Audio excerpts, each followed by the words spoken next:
7 Daily Habits God Warns Against, but Society Accepts. Napoleon Hill Motivation. Listen closely, because this is not a message meant to comfort you. It is meant to wake you up. There are silent habits shaping your destiny right now. Not crimes, not scandals, not obvious sins, but quiet, socially accepted patterns of thought and behavior that slowly erode the power God placed within you. Habits society applauds. Habits culture rewards. Habits people defend as normal. Yet these are the very habits that rob men and women of clarity, strength, faith, and purpose. Napoleon Hill once wrote that every adversity carries with it the seed of an equal or greater benefit, but only for the mind trained to see it. The untrained mind drifts. The disciplined mind decides. And drifting, my friend, is not neutral. Drifting is surrender. Most people don't fail loudly. They fail daily, through small compromises they repeat without resistance. The tragedy is not that people don't want success.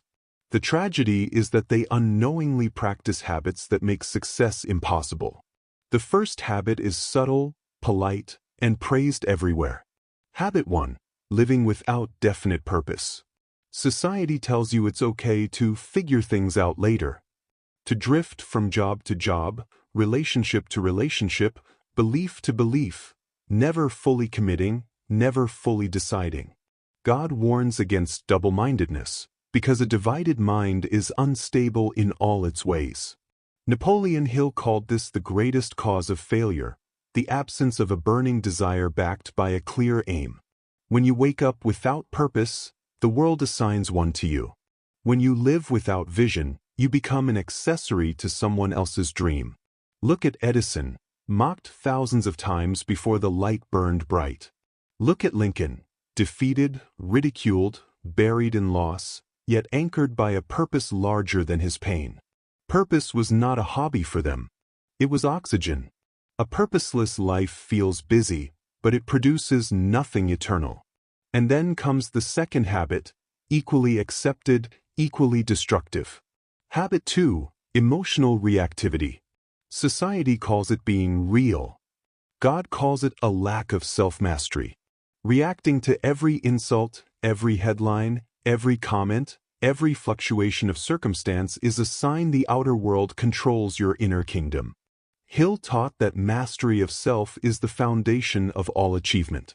A man who cannot govern his emotions cannot govern wealth, leadership, or destiny. Henry Ford was laughed at by bankers who said automobiles were toys.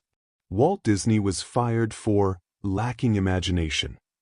They did not react, they responded. Calmly, deliberately, with faith in unseen outcomes. Emotional discipline is not suppression. It is strength under command. The third habit is dangerous because it disguises itself as humility. Habit 3, playing small to be accepted. Society rewards conformity. God never called you to be average. He placed greatness within you before you were born. Hill spoke often about the fear of criticism, the invisible prison that keeps men silent, women small, and dreams buried alive. People shrink their ideas so they won't offend.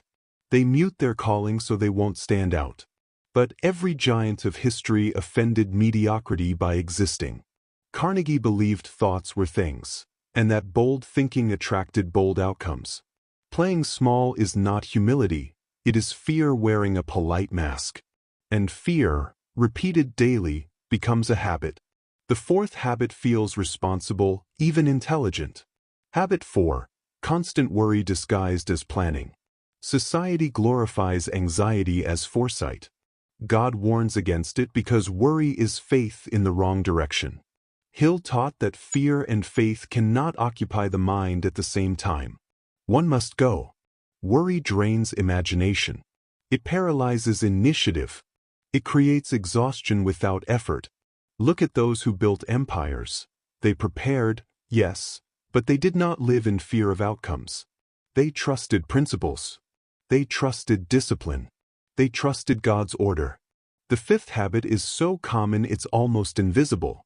Habit 5, neglecting gratitude. Society trains you to chase the next thing before honoring the present one. Gratitude is not weakness, it is alignment. Hill emphasized gratitude as a magnet for abundance because appreciation sharpens awareness. When you fail to appreciate what you have, you signal unworthiness for more. The sixth habit slowly kills momentum. Habit 6. Waiting for motivation instead of acting. Society tells you to feel ready. God tells you to walk by faith, not feeling. Action precedes clarity. Discipline creates emotion, not the other way around. Every successful person moved before confidence arrived. And finally, the most dangerous habit of all. Habit 7. Mental laziness. Accepting opinions without thought. Consuming without reflection. Letting algorithms shape beliefs. Hill warned that the untrained mind becomes a playground for other people's ideas. God calls you to renew your mind daily. Transformation does not happen by accident. It happens by habit. And right now, a quiet question hangs in the air. Which habits are shaping your destiny?